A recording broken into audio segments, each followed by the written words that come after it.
With travel restrictions helping to keep us all safe, we aren't able to reach the beautiful small spaces we want to share with you. So we're doing something a bit different. We're collaborating with our friends, favourite architects, designers and YouTubers who share our passion for small living to offer you a little inspiration during your time at home. This is Small Living, a special lockdown series from Never Too Small.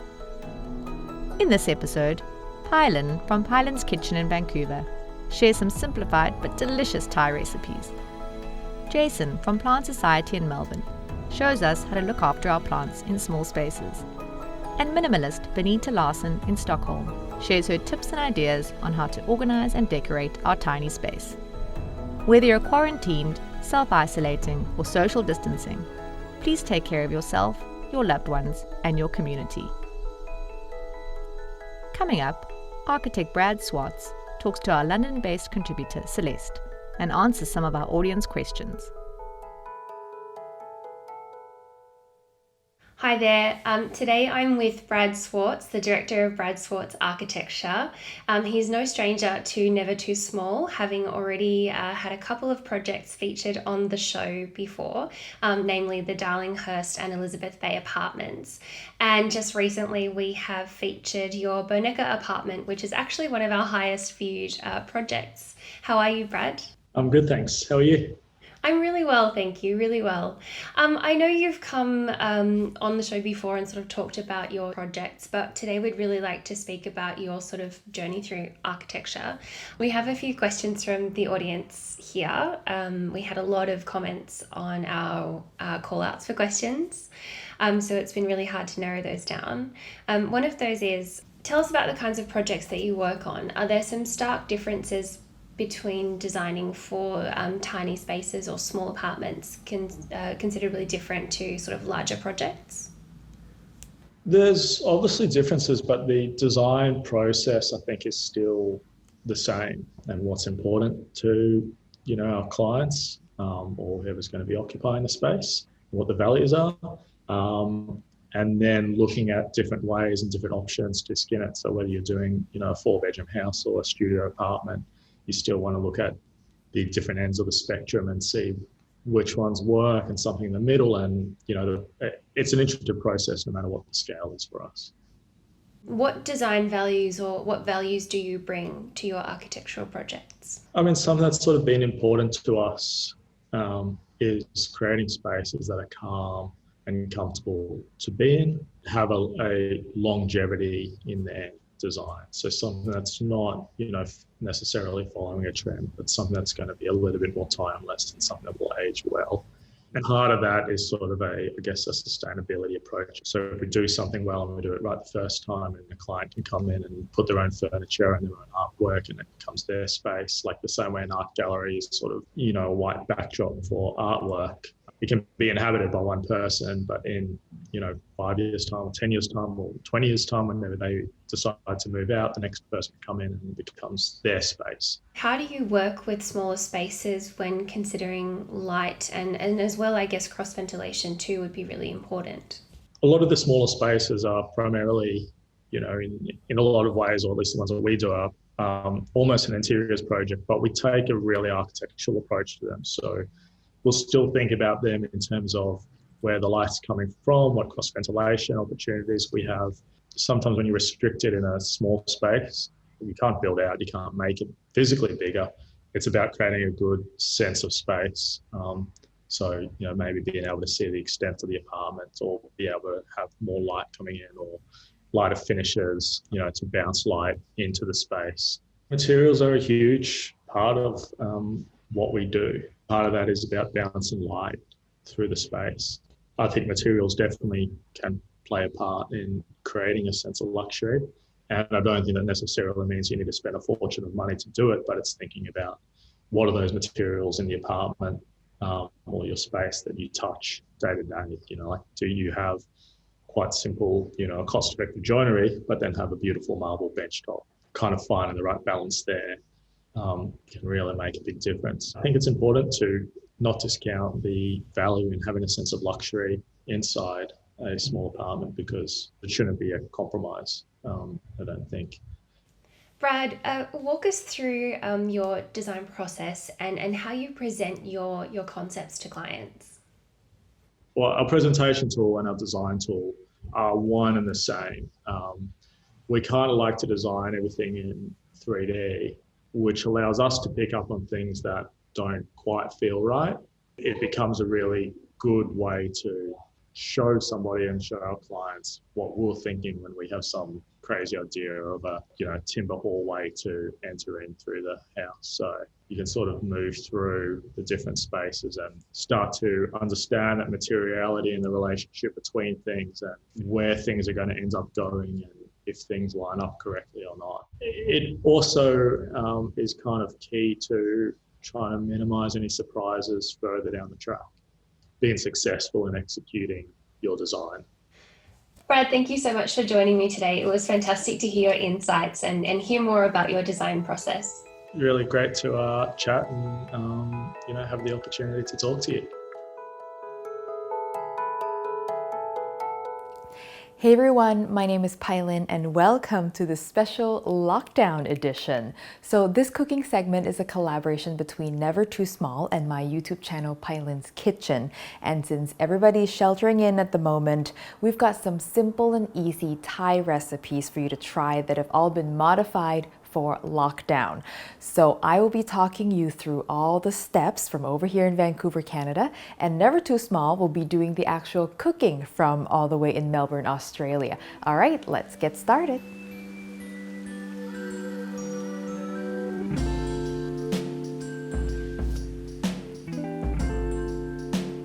First, we need the curry paste. Now, Panang curry paste can be hard to find, but we can make our own simply by taking store-bought red curry paste and adding some ground cumin, ground coriander, and a little bit of smooth peanut butter. Mix that together and there you have it. For the meat, I love beef for this, but you can do this with pork or chicken as well. You want to choose a tender cut and slice it thinly. Mix it with a touch of fish sauce and some cooking oil. The oil will help the beef separate more easily when you go to cook it. Now for the curry sauce. Bring some coconut milk to a boil and let it reduce until it's thick and creamy. We're going to use this fatty coconut milk to saute our curry paste. Add the curry paste and keep stirring it for a few minutes until it gets really nice and thick, and you should be able to smell this from way across the room. Add some brown sugar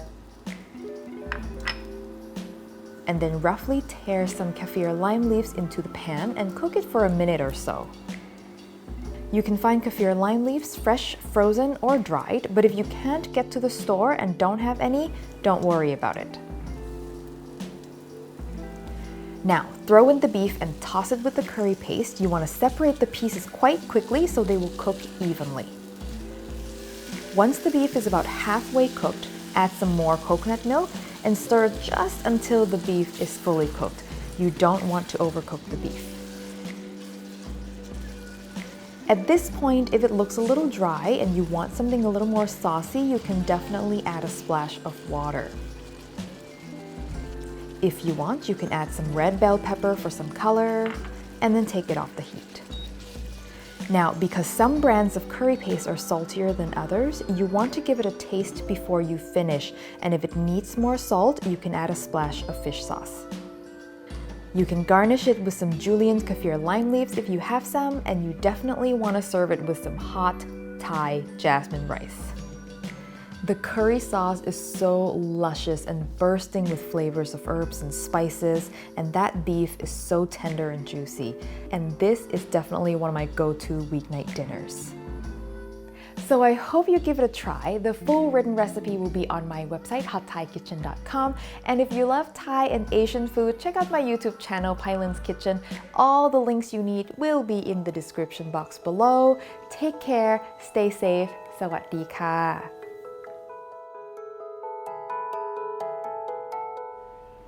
Hi, I'm Jason Chongue, co-founder of the Plant Society, and today I hope to inspire you to bring more plants into your home.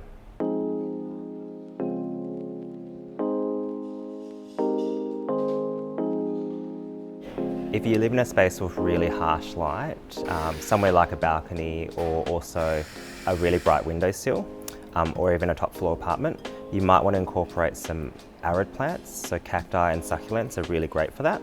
We've got a few here which are some of my favourite. We've got crassula, which come in a whole family of them. This is actually quite a small form, but creates a smaller plant for a bench top. We've got a brain cactus, so you can start getting some interesting forms as well. And I am drawn to silvers in terms of texture. Similarly here we've got an old lady cactus. You can get old man's cactus as well, but these grow really tall and have a fluffy nature to them. And then we've got a rainforest succulent, but they're just as hardy. We've got ripsalis, which comes in a small form. And then we've got another crassula here, which will keep cascading as well. Arid plants are really hardy plant, especially if you have a busy lifestyle. They require less watering and brighter light and not as much care. So with watering, always watering from the top, but just remember arid plants come from a desert or a dry climate, so they don't like too much water. For these guys, we're probably watering once every 3 weeks or so, but they can last for a few months without water. How we're watering is simply through the top there, and just letting it drain through till it drips out the bottom, and then you stop watering. So you can see it dripping, and that's when I'd stop watering. It's really important not to let your arid plants sit in a pool of water or a grower saucer, but let them drain freely, because what they do is absorb the moisture in their foliage and they like to dry out. Cacti and succulents don't like too much fertilizer, but it is okay to fertilize a little bit. We're sprinkling like so, and then watering it in once again. I typically don't do a liquid fertilizer for your arid plants, but you can do that in the growing season once again, so spring to summer. But I'll show you quickly how easy it is to propagate cacti and succulents. I don't think you have to spend a lot of money on plants, but really start collecting cuttings from friends and family, also your neighbours. We're simply trimming off the branch there, and then cleaning off these little shoots here. One thing it's important to do with cacti and succulents is let this wound heal and dry up. You can simply leave it to dry out, or if it's a hardier type of succulent, you can just plant it straight into soil. So straight in here, and then pushing the soil around so that it's holding the cutting in place. We'll take another cutting. And don't be scared about where you've cut. It will cause the plant to branch out, which is really great to build up density with your plants. And so once I've done that, I simply water it in and then let it drain out. And that will take a few months to actually root into the soil and grow into a plant like this within 6 months or so. Another way you can propagate if they're a bit more temperamental and do need a dry out in between is you can simply trim that off. For these wounds, it's good to store them for around 2 weeks or so. And what I typically do is wrap it in newspaper or old paper, like so. And then just store it in a cool, dry place for the wound to heal over. Thanks for tuning in to learn more about greenery within your home. If you are after more information, head to our website. It's www.theplantsociety.com.au. My name is Benita Larsson. I'm from Stockholm, Sweden. I create videos for my namesake channel on minimalism, organization, and the Scandinavian lifestyle. I'm excited to be making a series of videos in collaboration with Never Too Small.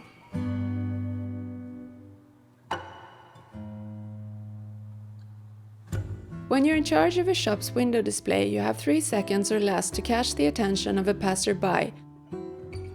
So you need to create something with impact that draws the eyes to your display. Grouping. The idea of grouping items together is for the viewer to be able to catch everything at a glance. At home you can use grouping to give you a less cluttered look on a mantelpiece or on top of a cabinet or countertop. Podiums in shops and trays at home are great for defining the groupings. Odd numbers. A great trick when displaying a grouping is to use odd numbers if the amount is 7 or less. If you do even numbers, your eye will want to group the items 2 by 2. Any number above 7 and it's too much to pair into 2, so then it's fine to go even. If something feels off, try adding or subtracting 1 so the number of items is odd, and it might do the trick. Triangle composition.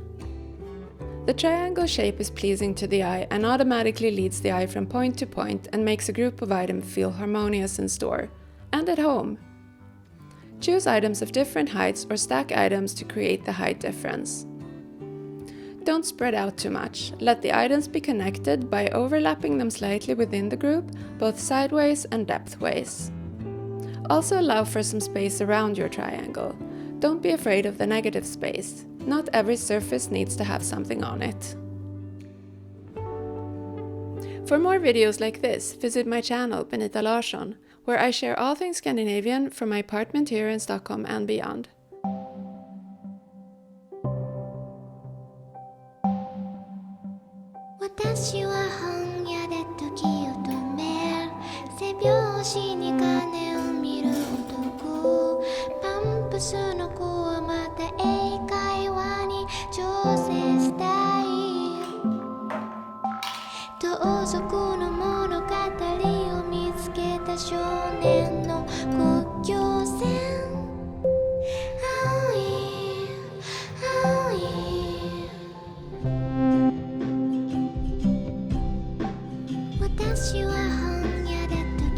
Next episode, we'll speak to Nicholas Gurney and share some more ideas for your time at home. Subscribe to the channel and click the bell to receive updates on our next episode.